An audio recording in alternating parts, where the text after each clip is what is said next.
Hello, and welcome to another episode of Professional Book Girl. My name is Kayla, and I read a ton of books so that I can recommend the best to you, and you guys are never going to freaking believe this. So on Monday's episode, which I just finished recording an hour ago because I told you guys right after the episode I was going to be having an author interview, which you are about to hear, but I also said, I survived my first earthquake. Well, guess what? I signed on with Piper to do our interview about American Daughters, and the earth was quaking again in New York. I experienced another earthquake, and I'm so annoyed because if it was 5 minutes later, it would have been recorded when there was an earthquake happening while I was trying to do an author interview. But we got off to not a shaky start despite the earthquake happening. We went off with a bang, and I had such a great interview chatting with Piper Huguley about her latest novel, American Daughters. We also chatted about her previous novel, By Her Own Design, which you guys know I'm a huge, huge fan of. I enjoyed talking to Piper so much. She was so funny. She shared so many great insights about her research process, what it is like to write about these historical women, why she chooses these women, the importance of writing about these Black artists. I enjoyed our conversation so much. I hope you do too. If you have not listened to it yet, head to Monday's episode to hear my full review of American Daughters. I loved it so much. I gave it 4 stars. This interview is spoiler free, but because it's biographical fiction, we do talk about some events in their lives. So we'll talk about the women's husband. So spoiler, they get married, but there's nothing majorly spoiled. It is just things that come up when you're talking about somebody's whole life.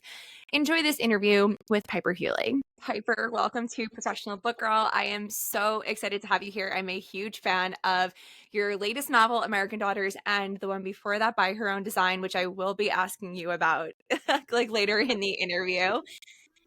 Congratulations on American Daughters. It just came out. Can you give my listeners the elevator pitch for the book?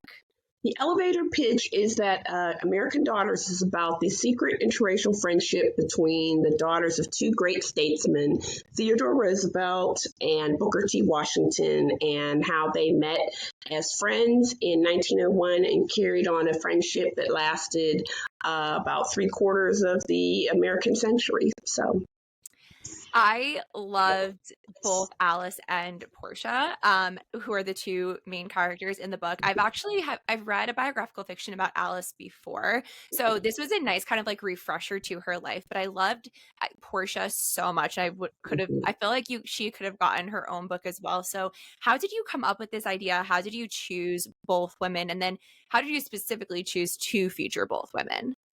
Well, I have had a long-term interest in literature about interracial friendships. And one of the things that had always occurred to me in terms of the books that I saw was that more white authors wrote about interracial friendships than Black authors. The Black authors seem to write about it very infrequently. So I was intrigued about that for one thing. And then the other thing is that I've been doing a lot of research long-term on the Washington family, and I came across this in terms about Portia. So then I went to go look at Alice's biographies. As you mentioned, there's been previous historical fiction about her. There's a historical mystery series about her. Yeah, where she's the detective. There is there's a number of biographies about her. She also wrote an autobiography, which is a very strange book. Yes, it doesn't sound like her at all. It's like so very heavily ghost written in terms of. Oh, interesting. Yes. So, yeah. And so I've saw all of that, and only in one biography was there a mention about her relationship with Portia. So there's only like mentions in 3 places where this friendship actually existed, and that intrigued me. Historical fiction for me is a kind of thing where you can fill in the empty spaces, the silent spaces. And so the whole fact that at least Portia, in terms of where I saw it in her biography or whatever, seemed to be, and in her obituary, was much forthcoming about it or whatever, and why many of these Alice biographers did not seem to understand or know that it existed, especially when comparing the events of their lives of course they would be friends apart from the racial aspect. They had so much in common. Why wouldn't they? So that all of those questions intrigued me in terms of writing a historical fiction novel to try to fill in those spaces in terms of taking a look at two women who are very similar in a number of ways and how the trajectory of their lives played out over time. So, You did such a great job at that. When I was covering this book on Monday's episode of the show, I said that they have so much in common. One of the main things being that their fathers are these huge figures in their lives. And you mentioned like researching the Washington family. And I don't know if you watched the show The Gilded Age, but on the last season, they went to Tuskegee and like he's Booker T. Washington is a character. And when I was reading the book, I was like, oh, that's so funny because I was like picturing them what the show and the actor that played him in the show. But I was like, oh, like, Portia wasn't even mentioned in that. Like they were there for a few episodes and my favorite thing about historical fiction is that like you and authors like you are bringing these women out of the pages of history. It's why I loved your last book by Her Own Design about Anne Lowe. So what was it like researching Portia versus researching Alice? Was there a difference between the two? right. I only saw season 1 of Gilded Age, so I've got to Okay. finish and rewatch of season 1 so I can get into season 2 because there's like, yeah, it's Booker T. Washington. Because it's interesting because I don't know if they forwarded it a few years or whatever, but there's a certain part where Tuskegee was like a little hole in the ground. So it's interesting for me to see what they do there. From my memory, I think it was like kind of up and coming, but they're Yeah. they're like Right. on a campus there though. So So they were on a okay, yeah, interesting. so in this like there's a bunch of buildings around. So in the Not a bunch of buildings. That would not been the case for quite. okay. No, we Yeah. have it from a good What's the source now. intriguing thing about Tuskegee, though, was that the students built the buildings initially. So you So do in the show they do talk about that they because do talk about that. the character is there as a reporter. And so she's like talking to people, to students there and about how they're building like something next. But you Yeah. also, I loved also learning about Tuskegee in this book. Like there was just, I learned so much about Portia and her father and the school. And yeah, you just did such a great job of really bringing that alive on the page. I appreciate that. But I mean, people have mentioned like how, in terms of the at least for a certain portion of the book, how it is kind of analogous to the Gilded Age, even though it does take place further into the Gilded Age. It's still part of the Gilded Age when it starts.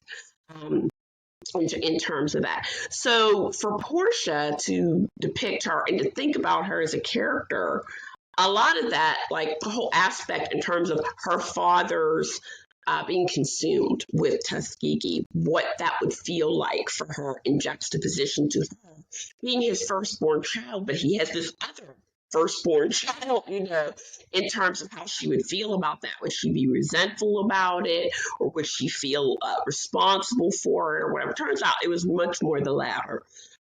In terms of how she felt about Tuskegee and what that was to her. She's buried at Tuskegee. Oh, okay. Yes.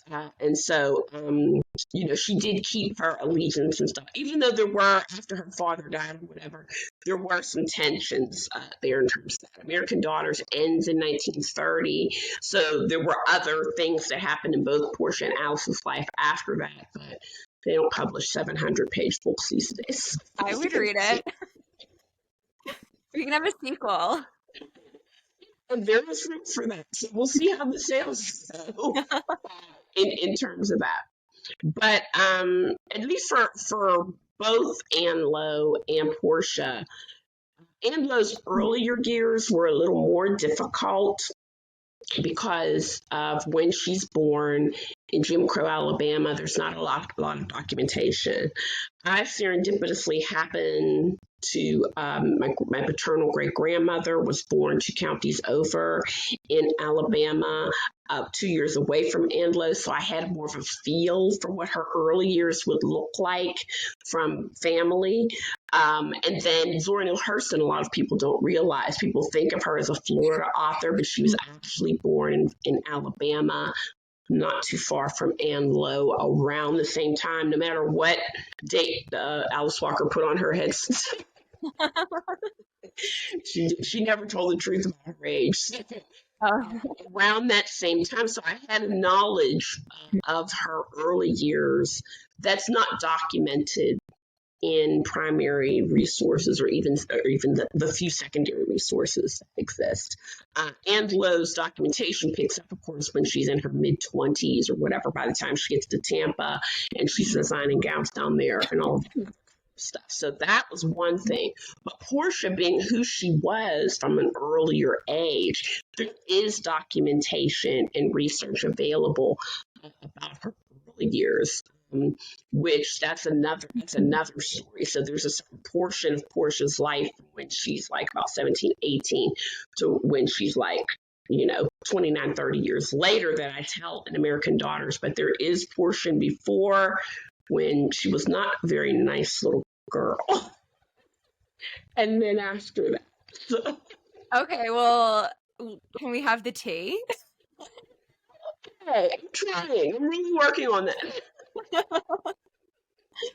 She was a bit of a brat. And Wow. yeah, yeah. That's honestly surprising because of how she doesn't seem like that as an adult. Yeah, she had to come to a learning curve. And I think her learning curve about what it was like to really be in the world and not be what she had become, the spoiled little daughter of Booker T. Washington, happened when she was at Bradford. In terms of being the only Black student, all that was, I think, for her turning point in her life in terms of really coming to learn what it was like. Because up until that point, she was, uh, and it kind of makes sense when you think about it, because, as I say, she had her mother die when she was about 11 months old, and then her stepmother died when she's 6. And the care of the children was kind of very patchwork and not consistent. So there was a lot of rocky terrain there for a long time. And as in American Daughters, the relationship when she gets the second stepmother, it was not a good relationship because they were much more in competition with one another over Booker's attentions. And so Portia, to a certain extent, acted out a bit.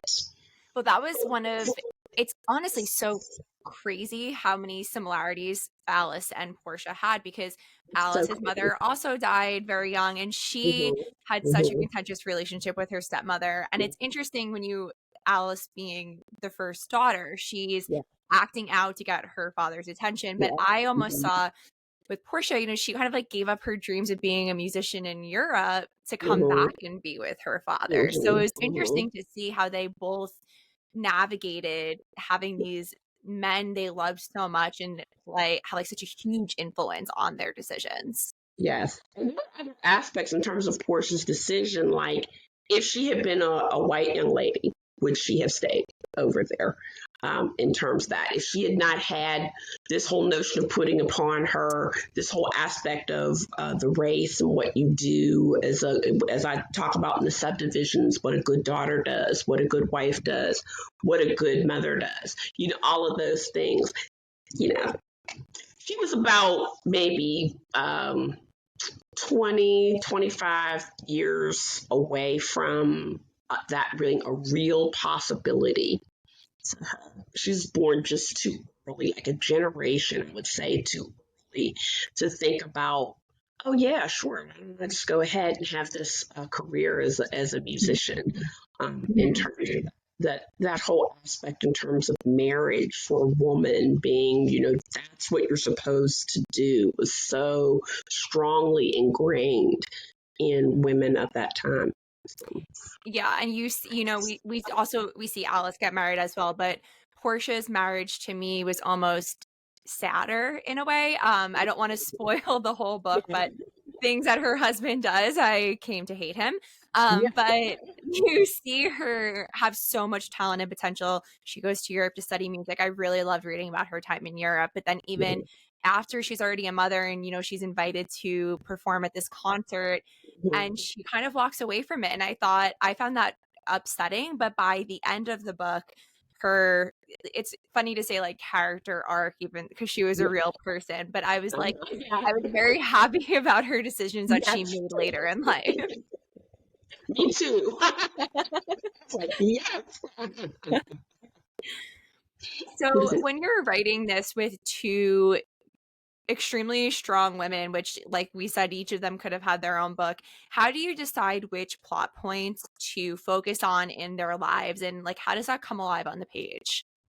Well, as I said, that for me is in terms of thinking about the ways in which they related to their fathers. Like we're talking about the whole daddy look at me phenomenon and how that played a role in their lives.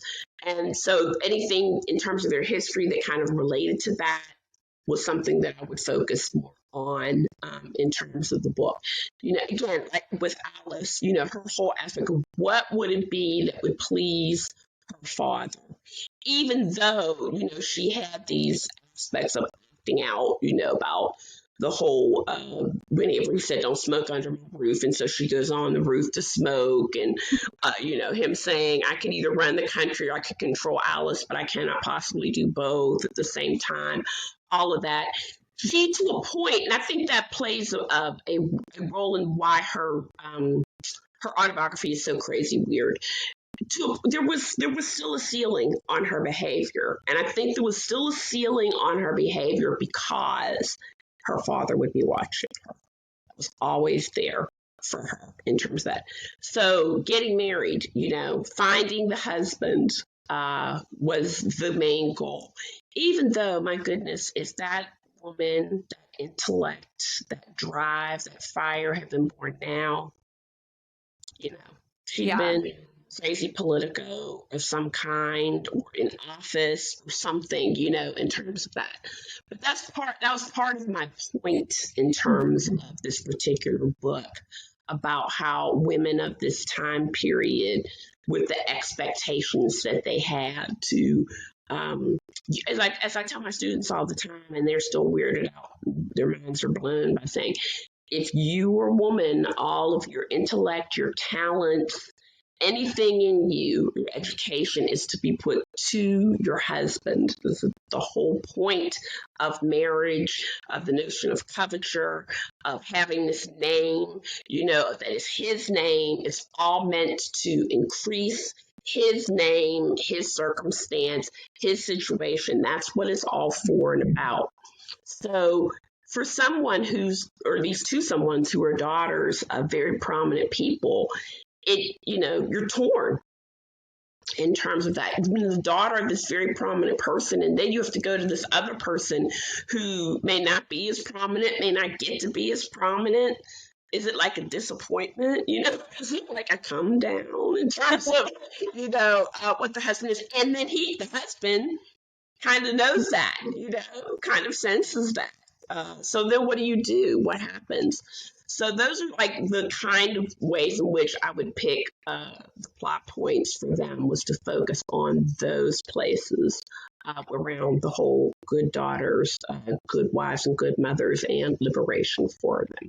It's so interesting with their husbands because we see Alice marries a politician. Portia's husband is an architect, but both very much under the thumbs of their father-in-laws, also. But then with Alice, I loved it. It's obviously a very political book, just even given the characters that we're following. But I loved following like when Alice is campaigning and they're like, she like doesn't want her husband to win something because she doesn't want to go to Ohio, or then she's like campaigning with her dad, and you really see, like you said, like her intellect, and she would be in office now, and it's like it's just such a shame, and like FDR and Eleanor come up in this book, and like Eleanor, she basically was president. Like it's crazy when you read these historical novels, but I feel like it's so important that like people like you are bringing these women out of the pages of history. What was it like writing their husbands and they have a lot of similarities and differences though as well. You think the husbands do too? I feel like because of the way they deal with like the infamy of the name, like the daughters married into other families, but like they kind of married into Yeah, the yeah, more they were like the more famous family, like yeah, your yeah, Teddy Roosevelt's son-in-law, Booker T. yeah. Washington's son-in-law, and we see it with Portia's husband. Like he feels like he cannot escape the Washington name, and then he comes to resent her for it. But I'm like, you married her, like you didn't have to do that. It cracks me up about him is like Booker T. Washington like supported this dude and championed this dude and sent him to school and to Drexel, where to this day they have a William Sidney Pittman graduation Wow, for Black architect students who graduate. Yes, they do. so ungrateful. It's like, dude, really? Um, Well, and it made me sad when he would come to visit. I mean, for listeners, you can surmise he was like an asshole, Portia's husband. And her dad would come to visit and like try to help, but then also kind of be on tiptoes around him as well and try not to help yeah. too much and to like make things Mhm. work for Portia. And that was upsetting to read. Yeah, yeah. He was very, it seemed like he would be very cognizant of the masculinity aspect and who's in charge in the house and not wanting to upset the, ecosystem of their household and stuff. I mean, dude, really. So, but for Nicholas Longworth, it was funny because just at the time I was beginning to research and write this, the first comprehensive biography about him came out. So it Oh, was very wow. helpful in terms of getting hold of that particular resource, even though it's very expensive. I wasn't able to write it off. In terms of that, but also at the same time, while I was writing the book, all of the stuff with the Speaker of the House went down. So it was like I'd already been down this rabbit hole in terms of learning about this particular Speaker of the House, who has a lot of similarities. Actually, he also presided over a very thin margin of the House, etc. But as he sort of indicates, like, maybe he was one way in terms of his marriage to Alice or whatever, but everybody liked him. So it was like he was a likable cad where people were able to get along with him, and he was still able to maintain his speakership for the length of time that he did. He died in office. Oh, He might wow. have, yeah, that's after the book ends, but yeah, he might have been able to continue for a while because of the ways that people felt about him. That's so interesting. So, what did the research? I'm always so interested learning about the research that goes into historical fiction novels because I love history, but for me, I like to consume it through historical fiction because I feel like you did all the hard work and now I just get like the best bits. And then I always do go down my own research rabbit hole after, but nowhere near. That's what Yeah. we all do. And somebody was talking about this. Yeah, I can't wait till I'm done. And after that, I can't wait till I'm done. I'll go Yeah. historical fiction. I'm really intrigued. I'd be like, wait a minute, let me just go see. Well, I used to do that, and then it would be like they died, and I'm like, oh my god, like I spoiled the book for myself. Would be a sequel. That would be the thing, right? In terms of the Alice's trajectory away from Nick, that happens. Even as she was already away from Nick, in a certain kind of way, that would definitely be definite plot points of a potential sequel. In terms of that, yeah, they didn't have like great drugs and stuff back then, so people. And particularly because he was an alcoholic, and it was like, he was not in health or whatever. Yeah. Yeah. So, what's the most interesting thing you learned? One thing about Alice and one thing about Portia. Interesting.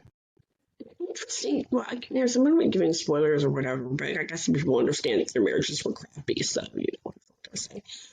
I tried so hard with Alice to come to some understanding about her lover because Okay. going on YouTube and seeing the film footage and stuff like him. It was like,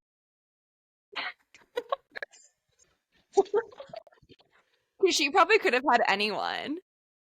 and I think she probably did. But Oh, I wasn't saying he was the only one, the yeah.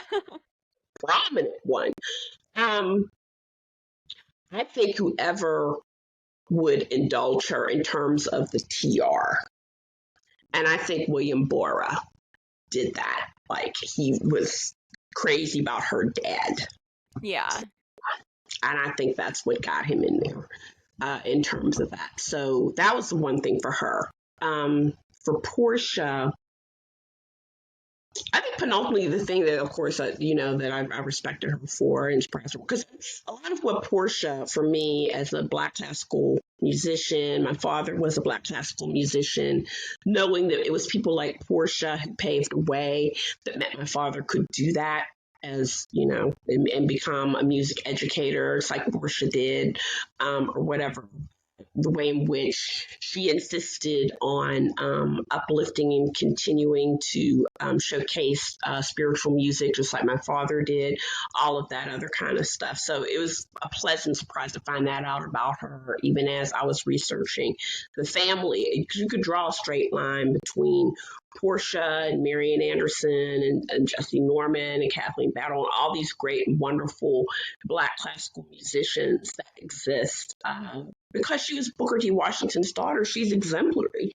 And so people are going to be looking to her as an example of what they could do and pursue. So that was awesome to find that out about her. Yeah, that's sweet that you kind of have that family connection to music as well. The Mm-hmm. music was really one of my favorite things about Portia. Like I said, I loved reading about her time in Europe, but even the first time her and Alice meet, when Alice asks her to sing these extremely racist songs and that Mm-hmm. whole interaction, I was like, oh, I love this girl, meaning Portia. Like she was like, no, and that's not what we're doing here. I really, it's so, she just stood out for me. I love learning about Alex as well. This is the second book I've read about her, but Portia really stole the show for me. Like I just love learning about her. Oh, good, good. Yeah. I just, I said for me in this time when we're so divided, I just think that the fact that they were able to still maintain this connection, and even at one point in the book, there's like 13 years that goes by when they're not physically able to visit with one another, but still understood what they had in common. Um, it's I don't mean to think that historical fiction can be a guide or whatever, but I think it's important to notice that kind of thing in terms of what you might have in common with somebody, to be able to talk about those things or whatever, and not to say that you're necessarily putting aside what divides you or what might be different about you, allowing the opportunity to learn and grow from someone else. I think Alice, even as, she's extremely privileged and, all of that other kind of stuff, still getting to see Portia do something with her music. It might have been a concert music group, but to do something with her music was, I think, a learning thing for her as well. In terms of that. So this is sort of the give and take, I think, between them. For me, was one of the main points about why I chose to do this dual perspective in terms of this. But I do believe that Portia's story should be more broadly and better known. The sort of reason why bears a certain commonality with Anne Lowe is my trying to look at Black women as artists in terms of that. So, Okay, so I need to talk to you about Anne now. Um, so I went to fashion school. I went to FIT. I've always been obsessed with fashion, obsessed with history, obsessed with fashion history, and I don't even remember how I found By Your Own Design, but I was reading it and I posted a story talking on my Instagram and I was like, I am angry that I had never heard of Anne before. Even the fact like she designed Jackie Kennedy's wedding dress. I've always loved the Kennedys and I was like, how did I not know this? And I was ashamed that I didn't know that. And I was Yeah. so grateful to you for bringing her to life. I actually just in January finally saw one of her dresses on display at the Met, and I would like had a Yeah. whole moment with it. 'Cause, like I love like vintage fashion is really my favorite. So like to see like her dress like next to a Chanel and a Schiaparelli, I was like, oh my God, like I just like I have to thank you for writing that book and Oh, bringing her like into my life. And I talk about her frequently. I'm always recommending By Her Own Design. It thank you. is so well done. Both of your books are. I love that through line though that you're so are you purposely choosing Black artists from history? Well, there's a lot of purposefully choosing. Not everyone's life is, not to say worthy of treatment, but fits. So that's one way in which it's a selection process that happens.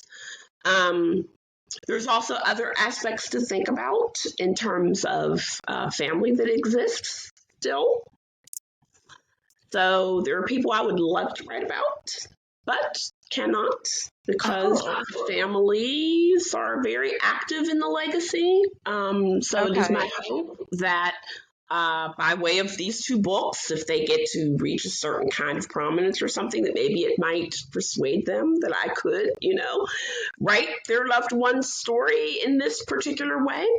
So there is a selection process going on happening. It just so happens that my focus at this particular point is in line with Black women as artists in terms of that. So, I love that. And I know I will love every historical novel that you come to write. So how did you choose Anne, and how was writing her different than Portia and Alice?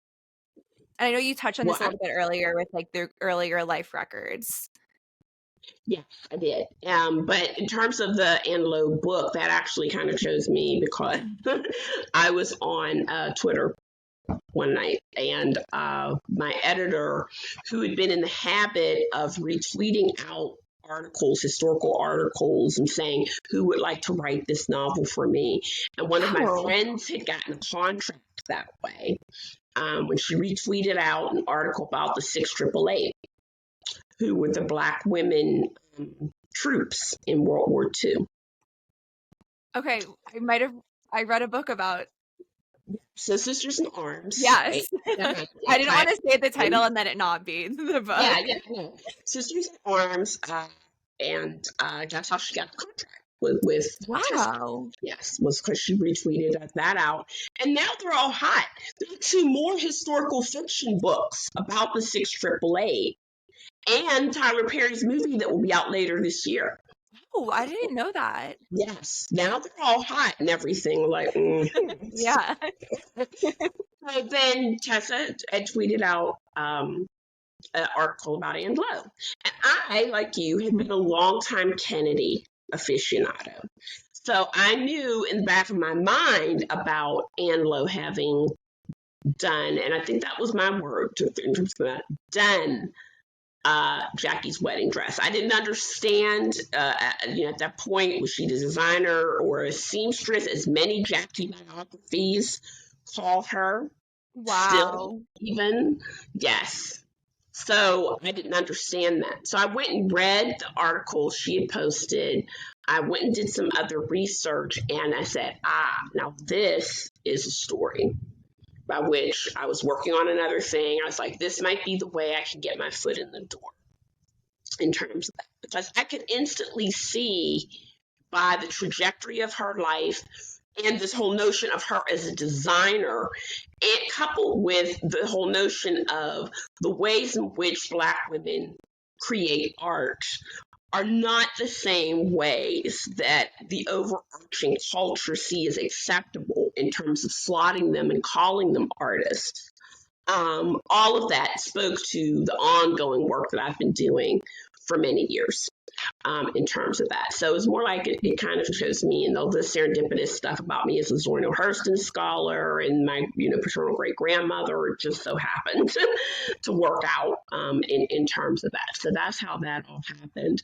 And extremely nerdy, may I say. Oh, I saw her dates, birth date, death date. I knew instantly at the death date that that was the day after Charles and Diana had gotten engaged.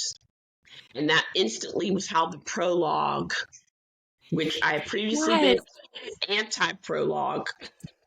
I forgot about that prologue, but I'm a big armchair royal Mhm, historian, so mhm, I would mhm. have picked up on that right away and been like, "Oh, fate just Yeah, dropped this in my there's no hand." denying about that. Yes. Yes. I saw that and I was like, what if she's dying somewhere in Queens, New York? And no, she's not going to be able to get that commission.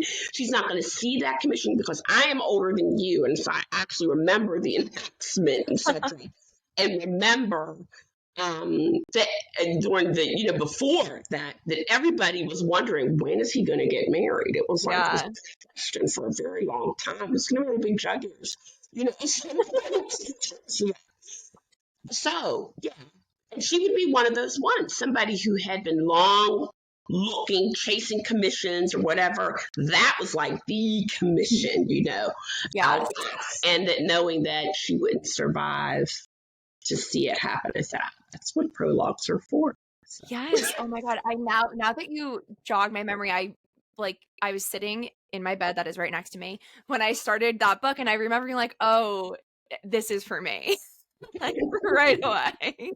But no, I even like with Jackie, like when I think of Jackie, I think of Oleg Cassini, like with fashion. And it's like mhm. how I'm so happy now that because of you, I know who Anne is, and her work was so beautiful. And I was like, I think the exhibit might have just ended, but it was an exhibit at the Met called like Designing Women or something. And I was so happy to see her included with all of these other more famous women designers, but she was rightfully there, which it just Well, the made me Met so happy. seems to have more picked up on the zeitgeist of Anne Lowe, which has kind of picked up, not to the extent of the Super Triple Eight, but the zeitgeist of Anne Lowe over the past 4 or 5 years, because they did another exhibit in 2022 where they had 4 Anne Lowe dresses, and uh, you had sold the book in the shop for a time.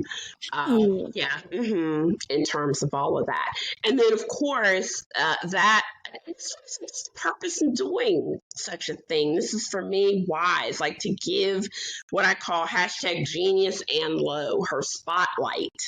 To say this is somebody we could also be celebrating at least every February and March, but for fashion students to say that there was this precedent, that's important to know about. Um, that the Winter Thur in Delaware did their exhibit last fall into early this year, where 40 of the gowns all came together Wow. and were put on display. And that at the University of Delaware, in their fashion department, they recreated the Jackie wedding dress. Ooh. The professor was permitted to go to Boston to where the JFK Library has the actual dress. It's not on display because gravity had its way with it. It was pulling it apart. Oh, Literally. wow. They took it off display, and an artist created a paper replica. But they allowed the University of Delaware professor to go behind the scenes and photograph and measure, etc. And so then she came back, and she and a number of her students, some of them young Black women, recreated the dress for display at the Winter Thur. And so now that dress will go to the JFK Library. Oh, wow, that is so cool. Yeah. But those students learned, boy, and they learned. They remember that she had to do this dress not just once, but twice under a short time frame. They Yeah. really appreciated her work or whatever in terms of that. But the Winter Thur exhibit was just extraordinary, like I said, in terms of seeing her work come to life. Yeah. Oh, I wish I could have gone. I actually, when I read this book, the exhibit and had just ended at the Met that had like a few of her gowns, and I was so mad at myself for not picking the book up earlier. So that's why this year, when I saw that they had one, I was like, I have to go see what, like, I love a fashion museum. I love to see all these like historic pieces. So it was just so meaningful to me to get to see the one. That's where they Yes. belong, in a museum. Right. Yeah, like the Med. That's it. And the fact that your book was in Yes. the gift store, that is amazing. Yeah, it was cool. It was very cool. But the Winchester catalog is for sale. So Okay. yeah, it's like a hardcover coffee table book. Oh, I love a fashion coffee Yeah, table book. yeah. So And Low American Courtier. So it's available if okay, you we'll be checking that out. yeah. Um, Anlo aside, what do you hope readers take away from American Daughters, your latest? Like I said, the fact that, we can find the things that we have in common and talk about them and focus on them as a way in which we can begin to bridge some of this divide in this country. So that for me is the hope. As part of my own design, have been invited to a number of book clubs via Zoom, in person, whatever, and they're segregated. This is what I noted a lot about a lot of the book clubs is that they're segregated. I just say for me, I would love it if some of these book clubs came together to talk about American Daughters in a way in which that could be noted that people can still have relationships and find commonality with one another. So that's what I hope. I don't know how or the ways in which I could orchestrate that in terms of happening or whatever, but that to me would be so cool. Yeah, I agree because that does come through so heavily in this book. I think you did a really great job of that. What are you currently reading? Currently, let's see, I just got finished with an arc of Kaya's next book, her In a League of Her Own, Ooh. which is about Effa Manley, who was a businesswoman, but is always this question about Effa, whether she was black or white. And she's like Oh. so light skinned. She always said she was white but black passing, which is not usually the way in which you think about passing.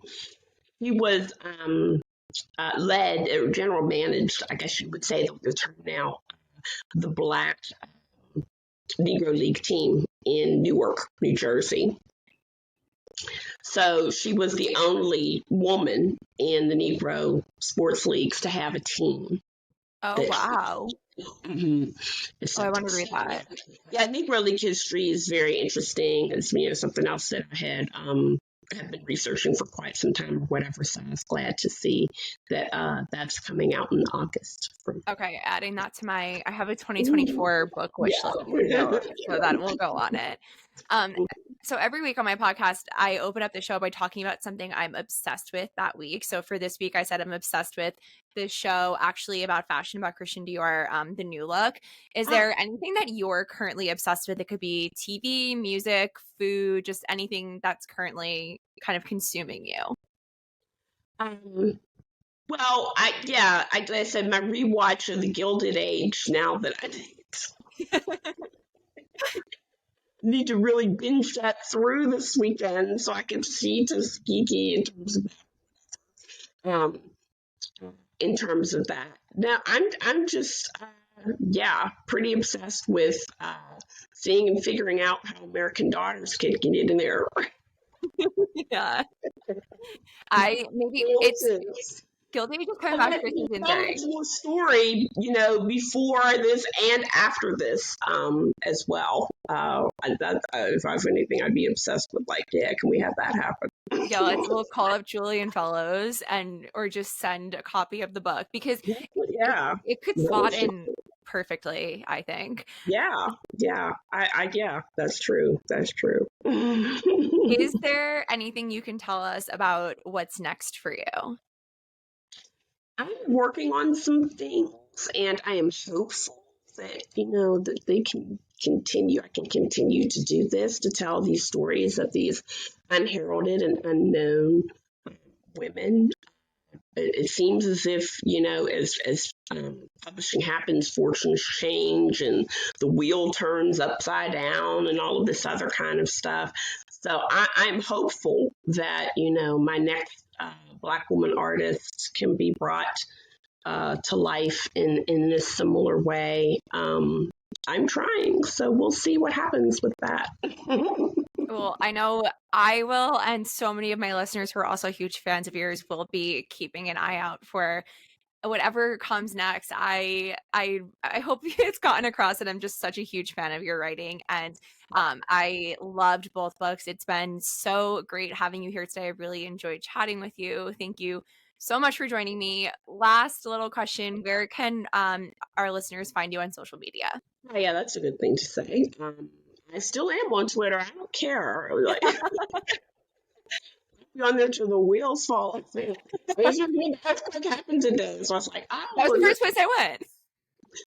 It's like, let me see what's going on.